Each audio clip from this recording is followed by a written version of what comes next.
The White House makes a stunning announcement about the war in Syria. The U.S. military is removing all troops from the war-torn country. KCAL 9 political reporter Dave Bryan has details and reaction of today's surprising foreign policy. Yeah, it has set off a really active debate, and the irony is Republicans and military officials seem to be the ones who are most upset about it.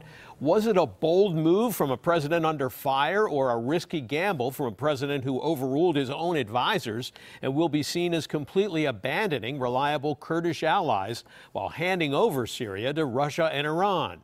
In any case, if the president follows through with his plan to get U.S. troops out of Syria, it will close the door on the campaign to aggressively shut down ISIS there.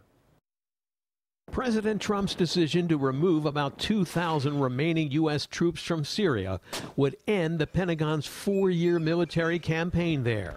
The president celebrating with a tweet, "We have defeated ISIS in Syria, my only reason for being there during the Trump presidency." We have won against ISIS.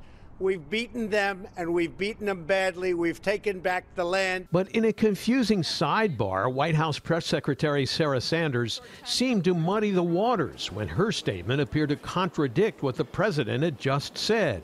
These victories over ISIS in Syria do not signal the end of the global coalition or its campaign. The United States and our allies stand ready to re-engage on all levels to defend American interests whenever necessary. But the move clashes with the U.S. strategy, which a State Department official outlined just a week ago. I think it's fair to say Americans will remain on the ground after the physical defeat of the caliphate until we have the pieces in place to ensure that that defeat is enduring. Now it appears the Pentagon will be scrambling to safely remove the remaining Americans from Syria rather than finishing the job of finishing off ISIS.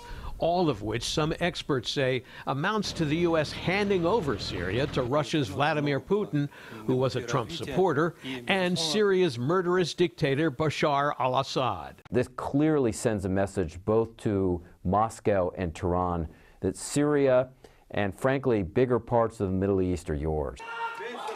An official Defense Department estimate shows there may still be up to 30,000 ISIS fighters still in Iraq and Syria. And just days ago, the chairman of the Joint Chiefs said the U.S. is not even close to finishing off the job. We estimate, for example, about 35 to 40,000 local forces have to be trained and equipped in order to provide stability. Republicans were sharply divided about the president's Syria withdrawal plan. You know, the president ran saying he was going to defeat ISIS. ISIS isn't defeated. We're defeating them.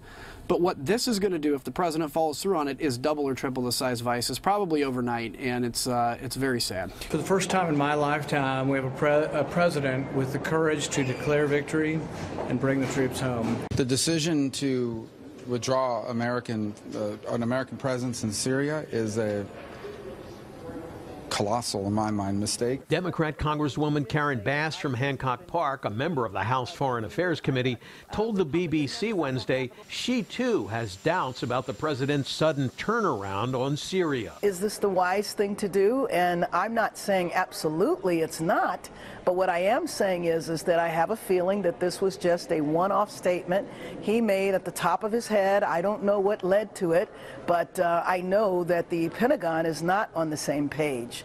And so I would expect that in a day or two, the position will completely change.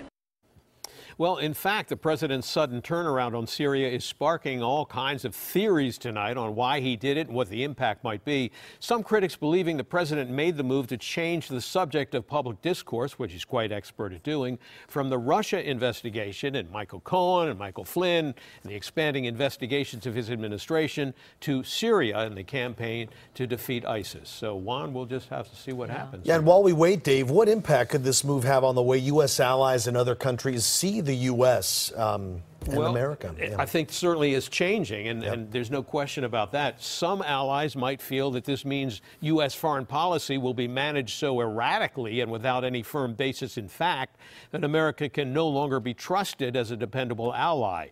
And more vulnerable countries could react by feeling that they can no longer depend on the U.S. to protect them and do the right thing. The Kurds are probably feeling that way tonight, Sharon. All right. Dave Bryan, thank you.